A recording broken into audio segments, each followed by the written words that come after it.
ठीक है, शुरू करते हैं सेकंड एंग्लो अफगान वॉर की ब्रीफिंग से। देखिए, हमने ये देखा था कि फर्स्ट एंग्लो अफगान वॉर जो हुआ, जो पहला हुआ फर्स्ट, वो 1839 से 1842 तक चला। और इस युद्ध में अंग्रेजों की बहुत बुरी कैजुअल्टी हुई। कहने को तो अंग्रेजों ने युद्ध जीता, लेकिन उनको जो पैसे की क्षतिपूर्ति हुई और जो उनके लोग मारे गए, वो उनकी दुनिया में आज तक के ब्रिटेन के इतिहास में सबसे करारी हार मानी जाती है। तो फर्स्ट का टाइम पीरियड ये था। इसमें ऑकलैंड था शुरुआत में, ऑकलैंड। बाद में इसकी नौकरी चली जाती है कि तुमने बहुत बुरा हरवाया हमें। और उसके बाद आता है एलन बरो। ये दो लोग रहते हैं, ठीक है। तो फर्स्ट की कहानी ये है। उसके बाद अगले 40 साल तक इन लोगों ने अफगानिस्तान की ओर आंख उठा के भी नहीं देखा, क्योंकि उनको पता था जाएंगे अफगानिस्तान तो फिर मारे जाएंगे, क्योंकि वहां पे ट्राइबल्स लोग हैं, उनको संभाल पाना बहुत मुश्किल है। भाई, किसी घर का एक मालिक हो तो उससे बात करना आसान है। अब किसी घर के 50 मालिक है तो उससे कितनी बात करोगे आप? कोई ना कोई तो बिगड़ेगा ही। तो ये जो जॉन लॉरेंस आया था 1864-69 के रूप में वाइसराय बन के, इसने एक पॉलिसी लाई थी, मास्टरली इनएक्टिविटी की। इसका मतलब कि हम कुछ ना करके भी मास्टर स्ट्रोक खेल रहे हैं। हम शांत बैठे हैं इसलिए, और हम अफगानिस्तान को देख रहे हैं। इनएक्टिविटी मतलब हम कुछ नहीं करते, लेकिन ये भी हमारा मास्टर स्ट्रोक है। इसको पता था, बुद्धिमान आदमी था, कि अफगानिस्तान में घुसेंगे तो दिक्कत होगी। ये इसलिए ऐसा कर रहा था कि 1863 में जो दोस्त मोहम्मद खान था वो मर गया था, और उसके जो बच्चे थे वो आपस में लड़ रहे थे कि अब सत्ता कौन लेगा, पापा चले गए अब कौन भाई बनेगा। तब भी अंग्रेजों ने यहाँ पे इंटरवीन नहीं किया कि नहीं नहीं, चलो अपन इनके सक्सेशन के वॉर में घुस जाते हैं, क्योंकि उनको पता था जैसी पिटाई 20 साल पहले हुई थी वैसे अभी भी हो सकती है, क्योंकि वहां पे सारे ट्राइब्स लोग हैं, ठीक है।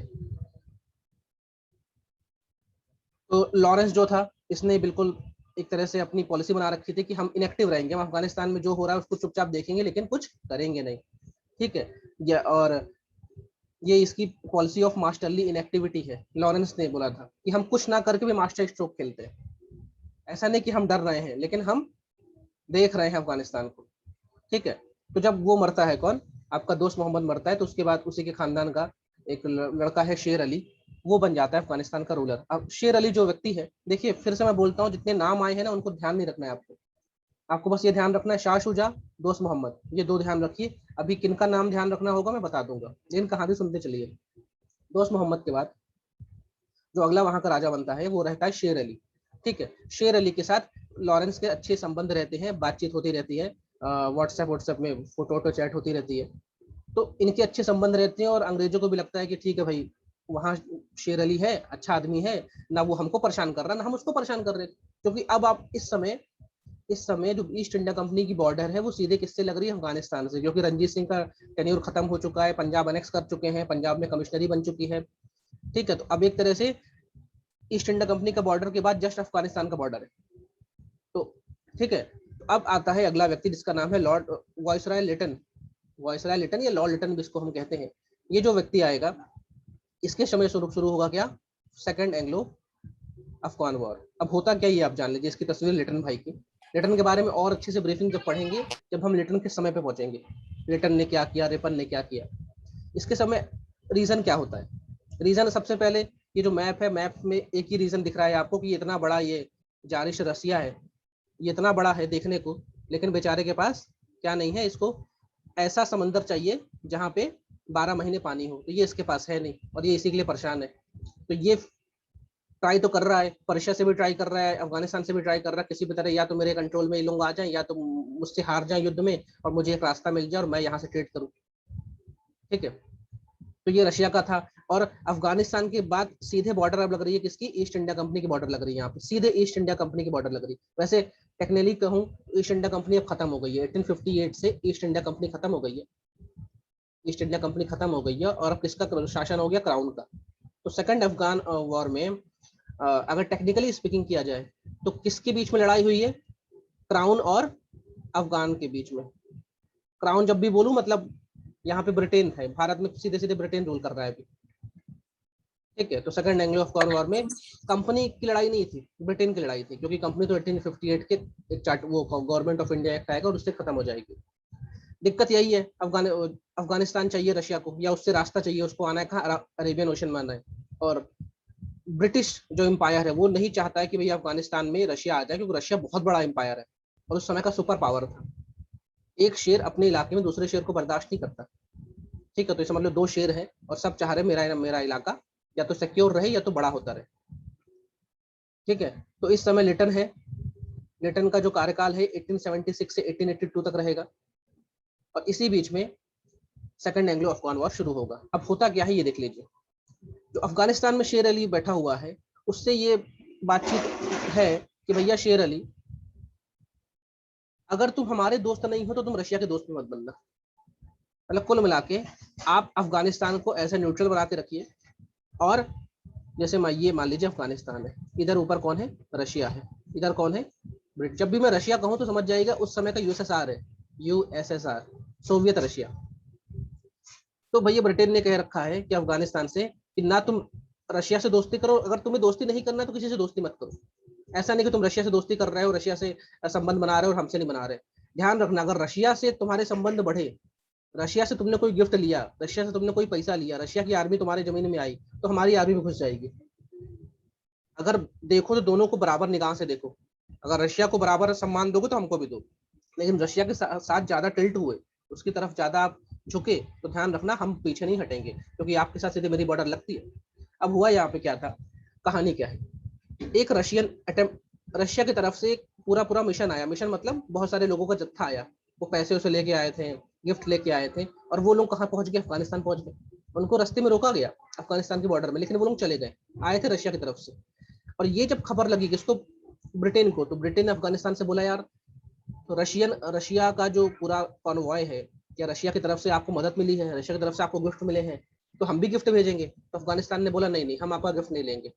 तो ब्रिटेन बोला ये क्या मजाक कर रहे हो यार, तुम रशिया से गिफ्ट ले सकते हो, हमसे क्यों नहीं लोगे। तो बोला नहीं, हम आपसे नहीं लेंगे। तो बस ये मेन कारण होता है सेकंड एंग्लो अफगान वॉर का, क्योंकि ब्रिटेन को लगता है कहीं अफगानिस्तान और रशिया के बीच में दोस्ती तो नहीं बढ़ रही, कल को रशिया इस अफगानिस्तान से एरिया लेके सीधे अरेबियन ओशन में पहुंच जाएगा। मतलब अब डर तो डर है भाई, भाई मेरे, है ना। तो रशिया का एक अटेम्प्ट हुआ था, अटेम्प्ट मतलब एक मिशन, मिशन मतलब यहाँ पे ऐसा कोई नहीं कि कारगिल में मिशन हो, लड़ाई झगड़ा, मिशन मतलब एक तरह से पूरा जैसे कहते हैं दूत आए थे, और वो लोग पैसा वैसा लेके आए थे, और उसको बकायदा उस समय का जो शासक था उसने एक्सेप्ट भी किया था।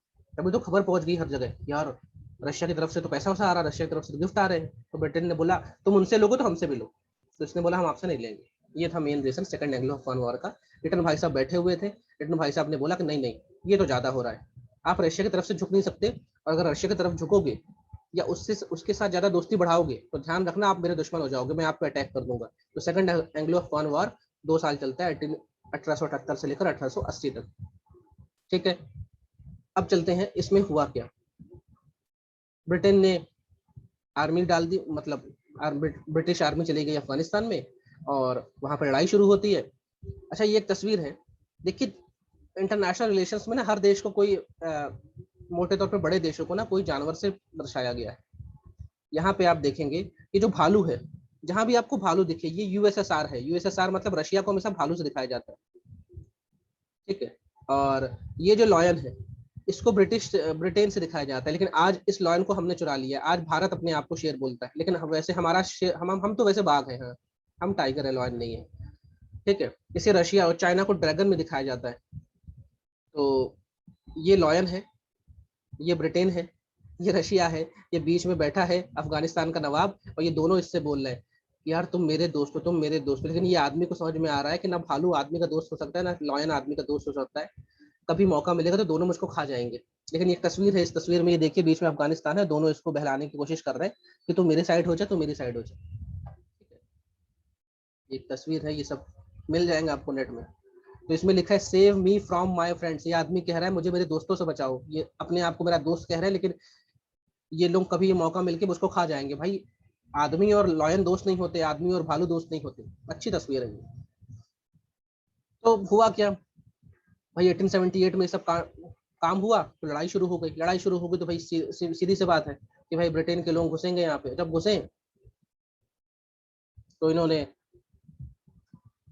फिर वही काम किया, जो वहाँ के ट्राइबल लोग थे उनको पैसा दिया, घूस दी, अपने साथ मिला लिया, काबुल पे कब्जा कर लिया, कांधार पे कब्जा कर लिया। शेर अली जो था उस समय वहाँ का राजा, वो भाग गया और बाद में मर भी गया।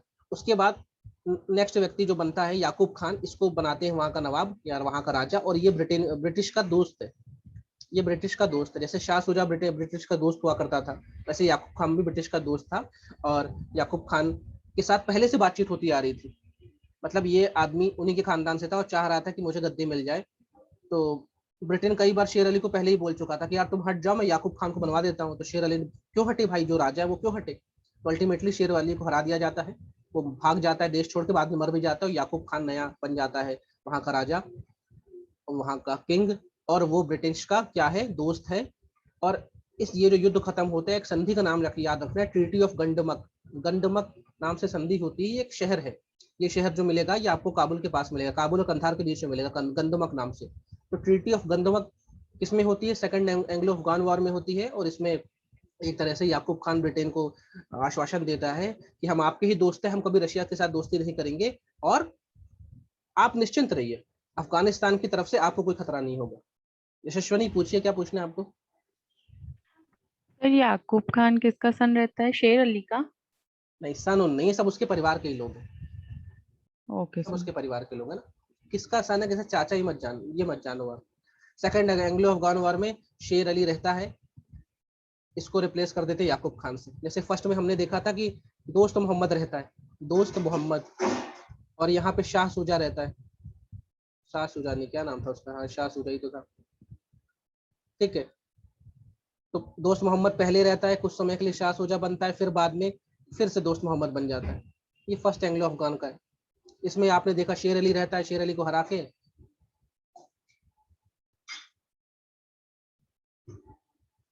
यूएसएसआर ने हेल्प नहीं किया, नहीं किया यूएसएसआर ने हेल्प, ठीक है, यूएसएसआर ने हेल्प नहीं किया।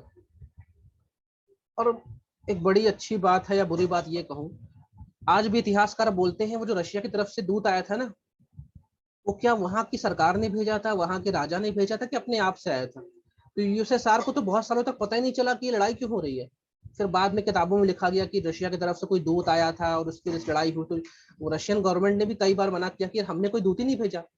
तो ये तो वही है कि भगवान आए थे, भगवान ने लड़ाई शुरू कर दी। तो वो दूत कौन था, किधर से आया था, क्या वो कोई सरकारी आदमी था कि अपने मन से आ गया था रशिया की तरफ से। खैर जो भी है, तो सेकंड एंग्लो अफगान वॉर खत्म हो जाता है। लेकिन सेकंड एंग्लो अफगान वॉर में ड्यूटी नहीं बेटा, दूत दूत दूत दूत मतलब मैसेंजर, एम्बेसडर, राजदूत, दूत बोल रहा हूँ, दूत। ठीक है, कि वो जो रशिया की तरफ से लोग आए थे, उनको किसने भेजा था, उनको उनको मैं दूत कह रहा हूँ। हिंदी का दूत शब्द है, दूत। कौन था मुझे नहीं पता, कौन था वो, इतिहासकारों को भी नहीं पता कि कौन था वो और उसको किसने भेजा था। लेकिन वो आए थे, और उनका गिफ्ट, उनका पैसा उस समय के जो शेर अली ने एक्सेप्ट किया था। तभी तो ब्रिटेन यानी ब्रिटिश लोग जो थे वो परेशान हो गए कि आप उनका ले रहे हो, हमसे क्यों नहीं ले रहे हो। ठीक है, तो याकूब खान के साथ संधि हो गई, ट्रीटी ऑफ गंदमक, और इस संधि से ये हो गया कि अफगानिस्तान जो है वो भारत का दोस्त रहेगा। लेकिन इस बार ब्रिटेन वालों ने ये गलती नहीं की कि हम यहाँ रुकेंगे और हम यहाँ पे ऑफिस बनाएंगे, हम यहाँ पे काम करेंगे और हम यहाँ की फॉरेन पॉलिसी अपनाएंगे, नहीं। उन्होंने बोला हम वापस जाते हैं, तुम लोग हमारा सुपड़ा साफ कर देते। तो फर्स्ट एंग्लो अफगान वॉर से सबक सीख के ये लोग वापस हो गए। लेकिन ये था कि याकूब खान यहाँ पे बना बैठा है राजा, और इनकी जो फॉरेन पॉलिसी, अफगानिस्तान की जो फॉरेन पॉलिसी है, मतलब आपको किससे युद्ध करना है, किससे दोस्ती करना है, वो हम डिक्टेट करेंगे भारत में बैठ के। लेकिन आप अपना रूल चलाइए, आप यहाँ के राजा हैं, सब कुछ काम धाम करिए। तो सेकंड एंग्लो अफगान वॉर 2 साल चलता है, और इसमें शेर अली भाग जाता है, बाद में मारा जाता है, और याकूब खान जो कि ब्रिटेन का ही यानी एक तरह से दोस्त है, उनका ही सपोर्ट था, और याकूब खान यहाँ पे बैठ जाता है। क्लियर हुआ सेकंड एंग्लो अफगान वॉर सभी को। Yes sir. सबसे पहले तो आपको चाहिए कि इनका टाइम पीरियड याद कर लिए, कि जो फर्स्ट हुआ था वो 1839 से 1842 तक हुआ, जो दूसरा हुआ वो 1878 से लेकर 1880 तक हुआ। ठीक है, अब जब याकूब खान इनका दोस्त बन गया, तो इन्होंने याकूब खान से बोला कि यार हमें तुम्हारा कुछ एरिया चाहिए। तो जो नॉर्थ वेस्ट फ्रंटियर प्रोविंसेस है, आज ये पाकिस्तान का पूरा एक राज्य है, NWFP, ये उन्होंने अफगानिस्तान से ले लिया। इन्होंने क्वेटा जो शहर है, क्वेटा, ये आज पाकिस्तान में है, ये भी इन्होंने ले लिया। ठीक है, तो ये छोटी सी बात है, चाहे तो याद रखे मत रखे। ठीक। और जब मैं बोल रहा हूँ कि फॉरेन पॉलिसी जो अफगानिस्तान की है वो ब्रिटेन संभालेगा, तो इसका मतलब ब्रिटेन ब्रिटेन अपना एक ऑफिसर भी नियुक्त करेगा यहाँ पे। एक रेसिडेंट नाम का ऑफिसर यहाँ पे अफगानिस्तान में रखा था इन्होंने, कि भैया आप इनके दरबार में रहिए, आप बस रहिए, पूरी हमारी टीम नहीं रहेगी, और आप काम धाम देखिए। और याकूब खान से कहा था भैया ये जो रेजिडेंट बहादुर रहेगा ना, इसकी सुरक्षा की जिम्मेदारी तुम्हारी है। लेकिन कुछ समय बाद इस रेजिडेंट बहादुर की हत्या हो जाती है, इसको ही मार दिया जाता है। लेकिन अब कहने को तो भाई रेजिडेंट मारा गया, फिर से अंग्रेजों को लड़ना चाहिए, तो अंग्रेज आए वापस लड़ने नहीं आए। उन्होंने बोला ठीक है मर गया हटाओ। लेकिन ध्यान रखिएगा 1 साल के अंदर ही जो रेजिडेंट वहां पे था, जो अंग्रेजों का ऑफिसर था, उसको मार दिया गया। वहां के जो विद्रोही लोग थे उन्होंने मार दिया। ठीक है, एक छोटी सी बात।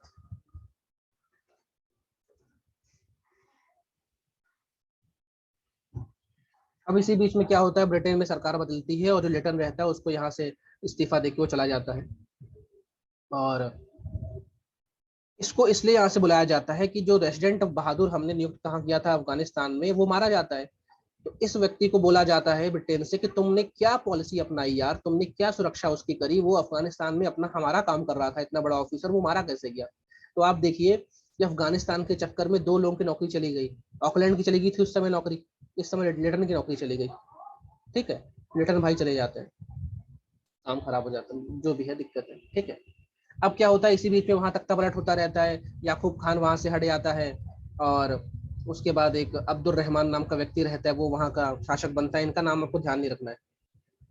ठीक है, मोटे तौर पे 1878 से 1880 के बीच में क्या हुआ ये आपको ध्यान रखना है, और कौन सी संधि हुई है ये ध्यान रखिए, बाकी चीज छोड़ दीजिए। लेकिन इससे बस ये हो जाता है कि भाई अफगानिस्तान में इनकी थोड़ी धाक हो जाती है, लेकिन इनकी धाक सिर्फ 1 साल तक रहती है, क्योंकि मैंने बोला था एक याकूब खान नाम का व्यक्ति है जिसको ब्रिटेन वालों ने वहां का राजा बनाया था। और 1 साल बाद जब वहां पे ब्रिटेन के ऑफिसर की मौत हो जाती है, वहां के रिबल्स लोग इसको भी हटा देते हैं और एक नया व्यक्ति बन जाता है अब्दुल रहमान। और अब्दुल रहमान के साथ अंग्रेजों की ज्यादा पड़ती नहीं, तो अंग्रेजों को अब फिर से टेंशन हो जाती है कि अरे अब ये फिर नया आदमी आ गया यार, फिर से दिक्कत होगी, कल को ये जाके रशिया से ना मिल जाए। तो ये सब चीज देखते हुए अब ब्रिटेन टेंशन में है। अब ब्रिटेन सोच रहा है, ब्रिटेन जब भी बोलूं मतलब भारत वाला ब्रिटेन, या वो सोचा यार कोई एक बॉर्डर बनानी चाहिए यार, कि पता रहे कि ये अफगानिस्तान और ये इंडिया। तो 1893 में 1893 में एक बकायदा एक रेखा खींची जाती है, एक पार्टीशन होता है, और इस रेखा का क्या नाम है, इस लाइन का क्या नाम है, कोई बताएगा मुझे। Durand line. Line. Durand line, very good. तो पहले ये जो रेखा लाइन थी, पार्टीशन था, ये भारत और अफगानिस्तान के बीच में था। आज ये ड्यूरेंट लाइन इंडिया वो पहले ये भारत और अफगानिस्तान के बीच में था, लेकिन आज हम देखें तो ये पाकिस्तान और अफगानिस्तान के बीच में ड्यूरेंट लाइन। अब जैसे कि हमने बोला कि अंग्रेज ऐसा तो नहीं कि वहां पे जाके उन्होंने बाकायदा चूल्हे से दीवार बनाई होगी, लाइन खींची होगी, नहीं ये तेरा ये मेरा, ये तो बस ऐसे देख रहे थे कि इस नदी किस पार तेरा, इस नदी किस पार मेरा, मतलब मोटे तौर पे कुछ नेचुरल बॉर्डर्स इन्होंने देखी, और कहीं पहाड़ था, कहीं नदी था, कहीं गड्ढा था, कहीं कुछ और था, कहीं झाड़ियाँ थी, कहीं जंगल थी, उस हिसाब से इन्होंने बाटा बूटी कर ली। लेकिन इन लोगों ने जब वहां पे बांटा, इन्होंने जहां भी लाइन खींची ना, वहां पे इन लोगों ने बहुत सारी गड़बड़े की। भाई एक बहुत बड़ी ट्राइबल है मान लो, वो आधी इधर रहती आधी इधर रहती, आपने बोल दिया कि ये इधर वाला जो हिस्सा ये चला गया भारत के पास, इधर वाला हिस्सा चला गया अफगानिस्तान के पास। लेकिन हो सकता है कि भाई एक आदमी वो रहता इधर है, उसका खेत इस साइड है, हो सकता है एक आदमी रहता यहाँ है, उसकी बेटी की शादी इधर हुई थी। पहले तो सब एक ही था, लेकिन अब यहाँ पे 2 देश हो गए। आज भी अफगानिस्तान और पाकिस्तान के बीच में जो बॉर्डर है ना, ये बड़ी वेग है, बहुत ही ज्यादा ओपन बॉर्डर है, कोई मानता ही नहीं यहाँ पे। अफगानिस्तान के लोग इधर से भागते हैं, इधर से इधर जाते हैं, और इनके बीच में बोन ऑफ कंटेंशन यही है, इनके बीच में तनातनी होती है ड्यूरेंट लाइन को लेकर, क्योंकि अफगानिस्तान भी नहीं मानता इस रेखा को, हम क्यों माने, अंग्रेज बना के गए हैं। पाकिस्तान भी नहीं मानता, बोलता हम क्यों माने। और इसके चक्कर में यहाँ पे काफी आतंकवाद फैला रहता है, काफी दिक्कतें होती, काफी बम धमाके होते हैं। आज भी पाकिस्तान अफगानिस्तान की ड्यूरेंट लाइन के बीच में बड़ी दिक्कतें हैं।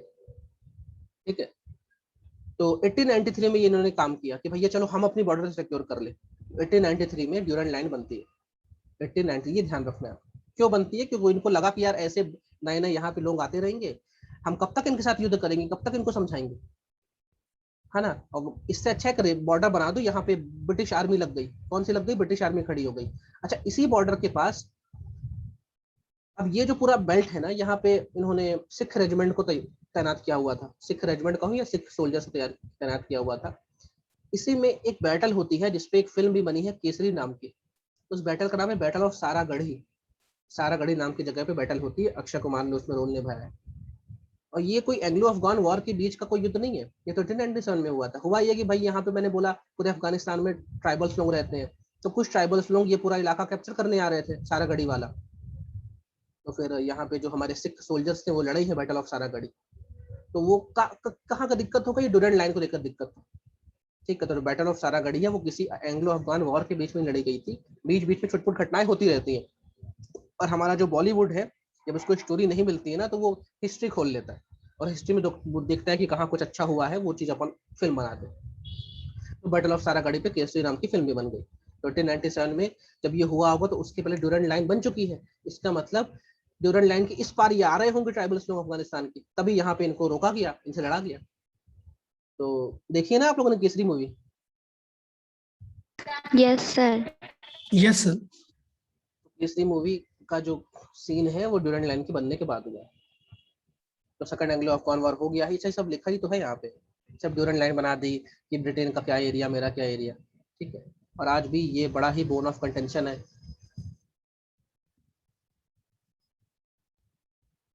ठीक है, तो मैं ऐसा नहीं, ब्रिटेन ने ना दुनिया भर में एक तरह से ना बवाल खड़ा कर दिया है, बहुत दुनिया में इसने रूल किया, बहुत बड़े एरिया में रूल किया, और जहां भी रूल किया वहां उटपटांग बॉर्डर बना दी उसने। और जब बॉर्डर बना के वो तो अपने घर चला गया आज, लेकिन आज देखिए ड्यूरेंट लाइन को लेकर पाकिस्तान अफगानिस्तान लड़ते हैं। जो रेड क्लिफ लाइन है, रेड क्लिफ रेखा, उसको लेकर हम और पाकिस्तान लड़ते हैं। जो मैकमोहन लाइन है उसको लेकर हम और चाइना लड़ते हैं। सब बनाया कौन, ये सब अंग्रेज बना के चले गए। वो तो अपने घर में मस्त बैठे एंजॉय कर रहे हैं, और हम यहाँ पे गोलीबारी झेल रहे हैं, लड़ाई हो रही है, आतंकवाद हो रहा है ना, सीज हो रहा है, मतलब एक तरह से हमारा जो उल्लंघन हो रहा है। सब सब मतलब दुनिया भर के जो लैंड डिस्प्यूट्स है ना, उनमें से 50% से ज्यादा योगदान उस छोटे से देश ब्रिटेन का है, क्योंकि उसने दुनिया भर पे रूल किया।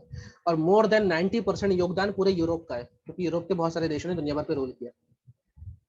तो ये जो इधर वाली लाल रेखा मैंने बनाई है, ये ड्यूरेंट रेखा 1893 में इसको डिमार्केट कर दिया गया था। और आज वर्तमान में ये रेखा, ये जो लाइन है ना, ये पार्टीशन लाइन है in between Pakistan and Afghanistan. लेकिन जैसे मैंने बोला, ये वाला जो एरिया है यहाँ पश्तून लोग रहते हैं, ये वाला जो पूरा एरिया यहाँ बलूच लोग रहते हैं, तो आधे बलूच इधर आधे बलूच इधर। तो ये तो मानते ही नहीं है, यहाँ पे बड़ी दिक्कत होती है। यहाँ पश्तून लोग रहते हैं, इसी को नॉर्थ वेस्ट फ्रंटियर प्रोविंसेस कह रहे हैं हम। यहीं पे आपको क्वेटा मिलेगा, पेशावर मिलेगा, मुल्तान मिलेगा, सिंध मिलेगा, ये सब इधर साइड ही है। ठीक है, तो हम कहने को भले आजाद हो गए। अच्छा है, अक्षय कुमार ही बैठे हैं यहाँ पे, है ना, यही फिल्म है भाई, देख लेना किसी ने नहीं देखी हो तो। ये पीडीएफ मैंने बहुत पहले बनाई थी। ये सब पेशावर, इस्लामाबाद, ये सब आप लोग देख लीजिए कभी टाइम मेरे, सब देख लेना कि कौन कहाँ पे कौन कौन से घाट है। अब चलते हैं third battle of third battle of Anglo Afghan war में। इस बीच में क्या हुआ, एक व्यक्ति आया था करजन नाम का। जब मैंने आपको बताया था डलहौसी के बारे में, मैंने बोला था डलहौसी नाम का जो व्यक्ति था वो 36 साल में आ गया था यहाँ पे। और मैंने बोला था उसके बाद जो सेकंड यंगेस्ट व्यक्ति आएगा वो करजन रहेगा, लगभग ये 40 साल की उम्र में यहाँ का वाइसराय बन के आ गया। ये वही करजन है जो 1898 में आएगा और 1905 तक रहेगा। ये बंगाल का तोड़ेगा, बंगाल विभाजन करवाएगा करजन ये। ठीक है, तो इस करजन ने अपने समय जब आया ना, तो जो उस समय की इंडिया और अफगानिस्तान की बॉर्डर थी ना, उसको तो इसने और मजबूत किया, अच्छी फोर्सेस वहां पे लगाई। और ये जो ट्राइबल्स वाले एरिया थे, जैसे ये पश्तून वाला एरिया है या बलूच वाला एरिया है ना, इसको अलग अलग प्रोविंस भी बनवा दिया इसने, कि भैया यहाँ पे अलग अलग प्रोविंस रहे, क्योंकि हमें ये लड़ाई झगड़ा ये नहीं चाहिए। क्योंकि ये जो ट्राइबल्स थे ना, ये सब ट्रेंड है, ये ट्रेंड मिलिशियास लोग थे। ये लोग सदियों से लड़ते आ रहे हैं, सदियों से इनको बंदूक चलाना, लड़ाई करना, तलवार चलाना आता था।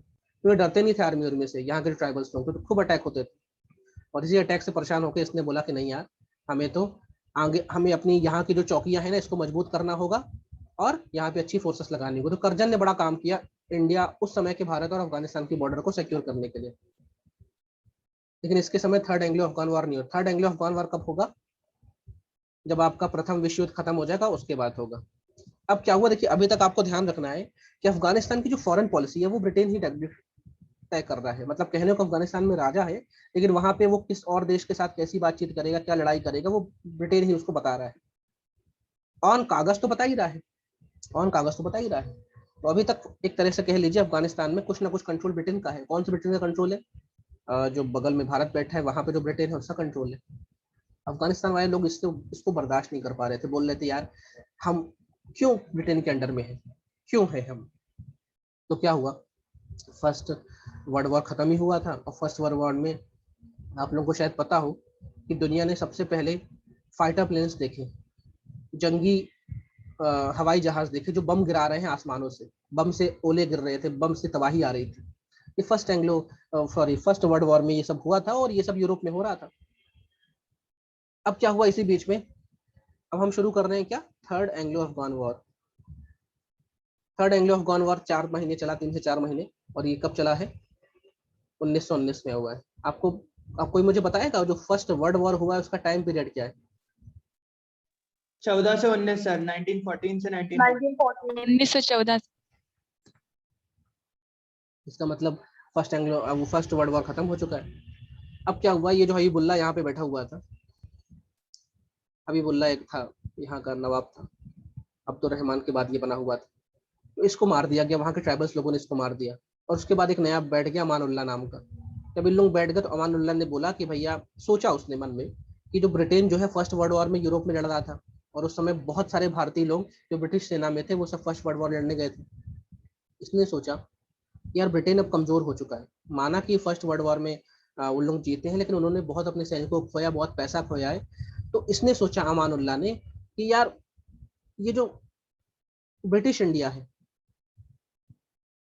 क्यों ना हम यहाँ पे अटैक कर दें, या ये किसने सोचा, अमानुल्लाह ने सोचा क्यों ना हम यहाँ पे अटैक कर दें और इसका कुछ एरिया अपन कब्जा लें, और अगर हम जीत गए तो हम ब्रिटेन से क्या, ये ब्रिटिश इंडिया वाले से क्या बोलेंगे कि यार तुमने जो हमारी फॉरेन पॉलिसी, हमारी विदेश नीति अपने ठेका लिया है ना, उसको छोड़ दो, हम एक स्वतंत्र देश है, हम तुम्हारे अंडर नहीं रहेंगे। तो ये इसकी सोच थी अमानुल्लाह की, ठीक है। और दूसरी इसमें कॉन्सेप्ट ये चलता है कि उस समय ऑटोमन एम्पायर जो था फर्स्ट वर्ल्ड वॉर में हारा था, तो ऑटोमन एम्पायर के लोग अमानुल्लाह को भड़काया करते थे कि यार अंग्रेज कमजोर है, ब्रिटेन कमजोर है, उन पे अटैक कर दो, एरिया मिलेगा। तो ये दूसरी थ्योरी है कि भाई ऑटोमन के जो लोग थे ना, उन्होंने अमानुल्लाह के कान भरे कि यार ब्रिटेन कमजोर है, इसको अपन अटैक कर सकते हैं, क्योंकि वो बदला लेना चाह रहे थे। Ottoman Empire First World War में हारा था, तो वो चाह रहे थे जहां भी मौका मिले वहां ब्रिटेन को परेशान करो। तो अमानुल्लाह ने क्या किया, घोषणा, उसने अपने मन में सोच के कि भाई हमें एरिया जीतना है और हमें अपने आप को स्वतंत्र देश बनाना है, हम अंग्रेजों के अंडर में नहीं रहेंगे। अमानुल्लाह ने क्या किया, अटैक कर दिया। और जब अटैक कर दिया तो घुस गया वो हमारे एरिया में, पाकिस्तान वाला जो आज पाकिस्तान है उस एरिया में घुस गया। और जब वो घुसा तो तब उसको शायद वो पता नहीं था या उसको मालूम नहीं था कि इस तरह के फाइटर प्लेन्स का आविष्कार हो चुका है, और इन लोगों ने काफी तबाही मचाई है यूरोप में। अब ये सारे फाइटर प्लेन्स खाली थे, खाली क्यों, फर्स्ट वर्ल्ड वॉर तो खत्म हो चुका था। तो जब ये ब्रिटिश इंडिया पे इन्होंने हमला किया 1919 में, तो ब्रिटेन के पास जितने फाइटर प्लेन्स थे, सारे फाइटर प्लेन्स उसने ब्रिटेन से भारत बुला लिए, और फटाफट 2-3 महीने के अंदर पूरे अफगानिस्तान में इन प्लेनों ने इतने ज्यादा बम गिराए कि अमानुल्लाह की कमर टूट गई, क्योंकि उसको पता ही नहीं था। ये कि सब क्या सोच रहे थे कि हम जाएंगे गोला बारूद से लड़ेंगे, बंदूक से मारेंगे, ये तो सपने में भी नहीं सोच रहे थे कि फाइटर प्लेन ऊपर से बम गिरा देंगे। पूरे अफगानिस्तान को उन्होंने बॉम्ब कर डाला। और लड़ाई कहाँ हो रही थी, लड़ाई हुई थी अफगानिस्तान और पाकिस्तान बॉर्डर में, पाकिस्तान मतलब उस समय के इंडिया बॉर्डर में। और यहाँ पे कहीं काबुल है, जहाँ पे इनकी राजधानी है, तो ये फाइटर प्लेन तो काबुल तक जाके बम गिरा के भागाते थे। तो पूरे अफगानिस्तान में दहशत मच गई थी कि क्या मजाक हो गया, ये अमानुल्लाह के तोते उड़ गए कि यार हमने किससे पंगा ले लिया, ये कब, इसका कब आविष्कार हो गया, क्योंकि भाई फाइटर प्लेन तो ऊपर से बम गिरा रहा है। और इसी वजह से सिर्फ 3 महीने युद्ध चला, और इस युद्ध में अफगानिस्तान कहता है मैं जीता, ब्रिटेन कहता है मैं जीता। ब्रिटेन कहता है मैं इसलिए जीता कि मैंने अफगानिस्तान की सेना को वापस भेज दिया, और अफगानिस्तान कहता है, अमानुल्लाह कहता है मैं इसलिए जीता कि इस युद्ध के बाद से जो ब्रिटिश इंडिया था उसने बोला कि आपकी जो फॉरेन पॉलिसी है वो आप ही संभालो यार, तुम एक स्वतंत्र देश हो, हम नहीं जानते। तो थर्ड एंग्लो अफगान वार के बाद 1919 के बाद से एक तरह से अफगानिस्तान ब्रिटेन के चंगुल से छूटा है। और अफगानिस्तान वाले इस चीज को बड़े गर्व से बताते हैं कि थर्ड एंग्लो अफगान वार के बाद से ब्रिटेन का जो हमारे ऊपर साया था, जो हमारे ऊपर उसका कब्जा था, वो हट गया। और ब्रिटेन वाले ये बोलते हैं कि हमारे पास फाइटर प्लेन्स थे, इसलिए हमने पूरे अफगानिस्तान को बॉम्ब कर डाला और उसको बर्बाद कर दिया। तो थर्ड एंग्लो अफगान वॉर 1919 में हुआ था, और इसमें सबसे बड़ा रोल था कि ये युद्ध इतना लंबा नहीं चला, ये इतनी जल्दी क्यों खत्म हुआ, इनका ही रोल था, ये जो फाइटर प्लेन आपको दिख रहा है इनका रोल था। तो ये हो गया थर्ड एंग्लो अफगान वॉर खत्म। आपको तीनों का टाइम पीरियड याद रखना है। पहला वाला 1839 से 1842 तक हुआ, दूसरा वाला 1878 से 1880 तक हुआ। देखो एक ट्रिक बताता हूँ मैं, अगर आपको याद रहे, 39 को डबल करो तो क्या होता है, 39 को मल्टीप्लाई बाय 2 करो तो क्या होगा,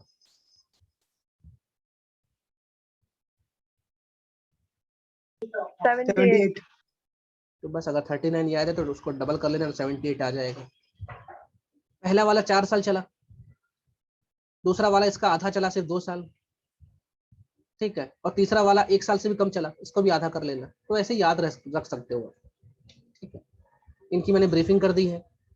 और आप खुद सोचो, जब ये थर्ड एंग्लो अफगान वॉर हुआ, तब तक जो रशिया है वहाँ पे रिवॉल्यूशन हो चुका है 1917 में, और वहाँ पे जो जार था वो हट चुका है, वहाँ पे कम्युनिज्म आ चुका है, और वहाँ पे अभी भी गृह युद्ध चल रहा है रशिया में। वहाँ पे 2 पार्टी थी, एक थी मेंशेविक और एक थी बोल्शेविक, और ये दोनों की अलग अलग विचारधारा थी। एक कह रही थी कि हमें कम्युनिस्ट सरकार बनानी है, एक कह रही थी नहीं हमें रिपब्लिक सरकार बनानी है, डेमोक्रेसी लानी है।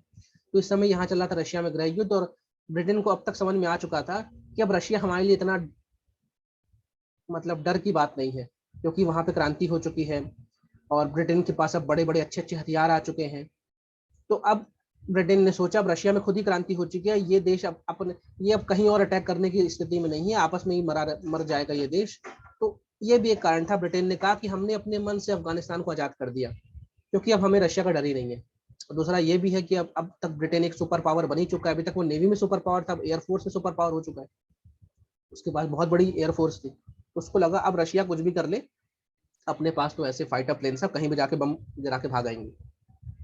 ये भी एक रीजन रहता है कि क्यों थर्ड एंग्लो अफगान वार में ब्रिटेन जब ब्रिटेन जीता है तो उसने अफगानिस्तान को आजाद क्यों कर दिया, क्योंकि ब्रिटेन को लगता है अब रशिया उसके लिए कोई थ्रेट नहीं है, ठीक है, किसी का उसका भय नहीं है, तो रहने तो अफगानिस्तान को अपना चलने दो, अपन क्या करेंगे अफगानिस्तान में, कौन सा अफगानिस्तान से उसको ट्रेड हो रहा है, कौन सा अफगानिस्तान से उसको रिसोर्सेस मिल रहे हैं। वो तो अफगानिस्तान को इसलिए पकड़ना चाह रहा था कि रशिया वहां से भारत में एंट्री ना कर ले बस।